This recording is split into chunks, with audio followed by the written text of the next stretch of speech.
Hi guys, இன்றைக்கி நம்ம எங்கே வந்திருக்கோம்னு பார்த்தீங்கன்னா ஓரியூர் தான் வந்திருக்கோம். ஓரியூரை தான் இன்றைக்கி சுற்றி பார்க்க போகிறோம். இன்றைக்கி எங்கள் பெரியப்பா ஊர் தான். நம்ம இப்போ ஒரு கண்ணு மாதிரி வச்சுருந்தோம்ல, அது வந்து ஜெல்லி தான் கைஸ். இங்கே பாருங்கள், இந்த ஜெல்லி கண்ணு அப்படியே பிடிக்கி தரேன்.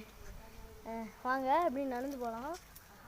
இப்படி நடந்து போனால் ஒரு பெரிய சிறுவன் நிற்கும்.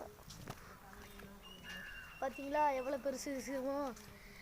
இதுதான் அருளாந்தர் சிறுவம்னு சொல்லுவாங்க. முடியாது. அருளாந்தர் சிறுவத்தில் வந்து இது அருளாந்தர் சிறுவம். இதுதான் சாமி கும்பிட்டுட்டு அடுத்து போவோம். அடுத்து எங்கள் பெரியப்பா வீட்டுக்கு போகலாம். வாங்க எங்கள் பெரியப்பா வீட்டுக்கு போகலாம்.